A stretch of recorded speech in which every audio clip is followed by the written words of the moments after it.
Pernah dengar nama Nabi Nuh? Pernah tahu sejarah Nabi Nuh? Nabi Nuh, kalau boleh dibilang, Nabi Nuh ini pernah putus asa di hadapan Allah.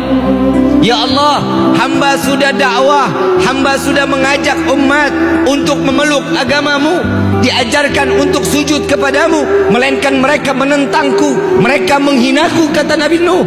Maka dari itu ya Allah, terserah, turunkan bala, silahkan ya Rabb. Tuh ditawarin, Allah jawab, udah gak sanggup ya Nuh, udah gak kuat ya Allah, udah gak sanggup lagi ya Allah. Baik, jika engkau menginginkan aku turunkan bencana atau musibah, maka bangunlah perahu, buatlah bahtera, kata Allah. Buat bahtera pakai apa ya Allah? Pakai kayu. Kayunya dari mana ya Allah? Sedangkan di tempatku ini tidak ada kayu. Dikasih bibitnya, dikasih bibit, dikasih bibit, ditanam oleh Nabi Nuh sampai bertumbuh dengan begitu besarnya pohon tersebut. Ditebanglah satu persatu dan dibuatlah bahtera, bukan di pinggir pantai, di tengah kota. Makin umat Nabi Nuh mengatakan bahwa Nuh ini memang sudah gila. Kalau kita bikin perahu di pinggir pantai atau di tengah kota?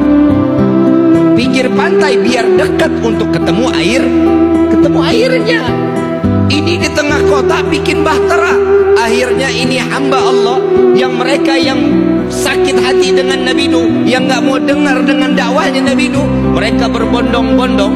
Itu bahtera lantai 1 dibangun sudah hampir rapi, dia berbondong-bondong semuanya.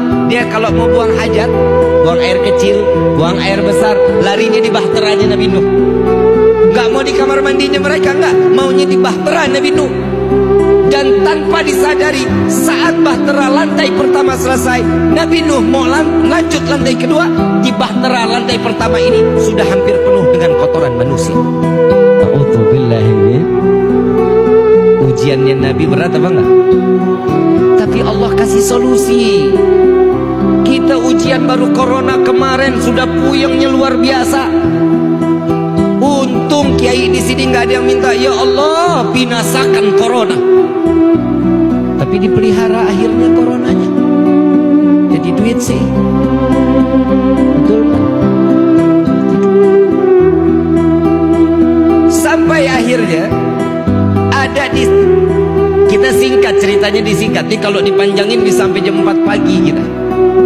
Saat dimana Nabi Nuh ini kotoran sudah penuh, ada satu orang lumpuh, ada satu orang lumpuh keluar dari rumah. Ini kalau model punya tetangga kayak begini kita apain, kita nggak paham ini. Ada satu tetangga lumpuh, bencinya sama Nabi Nuh luar biasa Pak, luar biasa bencinya sama Nabi Nuh. Saat-saat lagi di mana dibencinya Nabi Nuh, ini orang lumpuh begitu keluar digotong 3 orang, dipangkul 3 orang, ditanya, Tuhan mau kemana? Saya mau buang air besar, katanya. Mau buang air besar ke tempat bahteranya Nabi Nuh alaihissalatu wassalam. Udah lumpuh ngebenci Nabi. Kita punya tetangga begini nih, kira-kira kita apain ini tetangga? Sumpahin mati pastinya. Tapi Masya Allah Nabi Nuh gak tahu-taunya. Nabi Nuh lagi bingung, setelah ini perahu jadi, saya harus membersihkan bahtera ini daripada kotoran manusia yang sudah menumpuk. Nabi Nuh bingung mau ngebangun sendiri, umatnya juga sampai banyak, harus ngebersihin kotoran lagi sendiri. Dia pasrah sama Allah, ya Allah hamba pasrahkan diri hamba kepadamu ya Allah.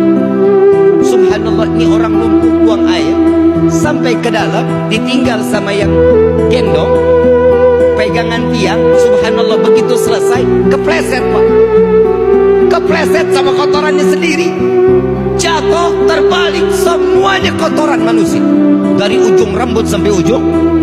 Wa subhanallah, bisa berdiri, lumpuhnya hilang, keluar dari bahtera Nabi dalam keadaan berdiri, berjalan. Lalu para yang tadi pemandunya ditanya, Tuhan kok bisa sembuh?